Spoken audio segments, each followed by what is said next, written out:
it's Ruthie and I'm in my kitchen making myself a cup of tea, and I'm making it properly today. I'm using tea leaves, and tea leaves made me think of something that's quite important to me. I am a Celt. Here is a little bit of a giveaway.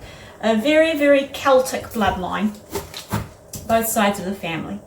And as a Celt, I'm actually very spiritual. This is pretty typical of the race. And I think it was my great-great-grandmother on my mum's side could read tea leaves. And she was pretty gifted, actually. The story goes that people used to travel from all over Scotland to hear her predictions because they were pretty accurate. And these things tend to run in families. So, do I read tea leaves? No, I don't. The reason I don't read tea leaves is, I've got two reasons. The first reason is that it actually says in the Bible, in Leviticus 19, that you must not practice divination, that means witchcraft, or seek for omens, and reading tea leaves absolutely qualifies as both divination and seeking for omens. The second reason I don't read tea leaves is that I have seen firsthand the effect that witchcraft, even mild forms of witchcraft, have on relationships. It's pretty much the most narcissistic, selfish thing you can do, and it's all about personal control. And even if it starts off from a benign place of wanting to do good for someone, the fact that the belief system centers on personal power is wrong. And it's so crooked that it will take you down really, really bad places, because ultimately we are not the master of the universe. We're not in control of the universe. God is in control of the universe. And you know, just like if you're married, you need to be faithful to your spouse. If you belong to God, He expects you to be faithful to Him. And I was appalled the other day to find out there are forms of witchcraft where people are including Bible verses and some of the names of God, and they seem to think this makes it all right. But this is like being married and having an affair, and when your husband finds out about it, you're like, but honey, it's fine, I used your credit card to pay for everything we did. I mean, it actually makes it a lot worse. So why do people seek after omens and practice divination? Because here's the thing, I'm not actually judging people for doing it, because I come from a family that used to do it, and that's why I know there are problems. That's why I believe the Bible, because I've seen the proof. Why do people do it? Well, I think there's a direct correlation between highly sensitive people and anxiety. And I think the reason that people want to know the future is the future is really scary. And sometimes you want to look into it. You want to know what's coming next. And I totally get it. And I've got no judgment for that at all.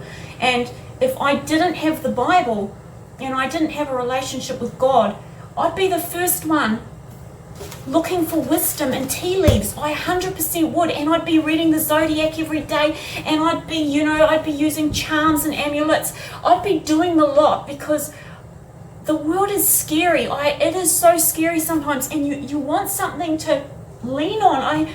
Especially if you're the artistic, spiritual type. I mean, I've come across people, they have a different way of viewing it. They say, oh, we're all nothing, we're going to die, we're going to become dust, and once you accept that, that makes life wonderful. It doesn't make life wonderful for me. It makes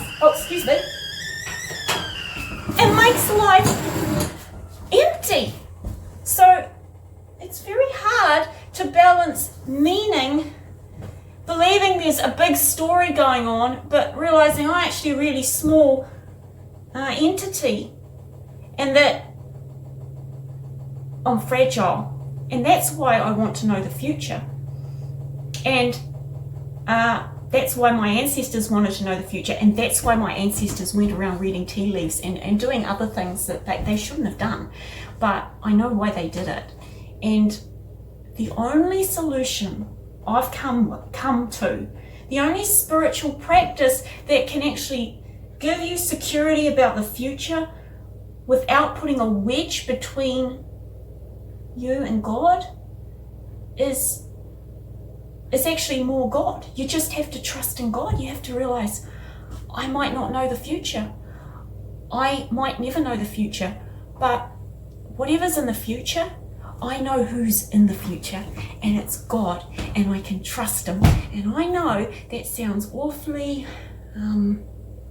naive, but honestly, it's the only thing that gives me any peace. And if you think about it, maybe trusting in God is a little bit less naive than reading your tea leaves. So when you're afraid for the future, go to God. You go to God and you talk to God about it, because looking for wisdom in your tea leaves or the stars or any omen really, well, that makes you a mug. Sorry, it was just right there, I had to say it. So yeah, on a more serious note, it says in the Bible, when I am afraid, King David, who I think was also a very sensitive type, because he was a warrior and he was a great king. He was also a poet and he played the harp. And I think it might say does it say he had red hair, or it kind of like I think he might have. Anyway, I think he was a sensitive guy. And he said, when I am afraid, to God, when I am afraid, Lord, I will trust in you.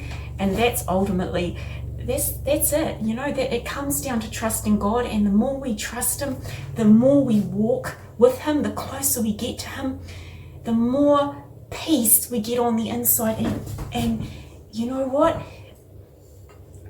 Tea leaves don't give you peace. They don't give you peace. Only God gives you peace. So when you're afraid, you put your trust in God, and you go to God and you talk to God, and you'll find that you don't really need the tea leaves, because he will calm the storm within you. And every time you do it, you get closer to him.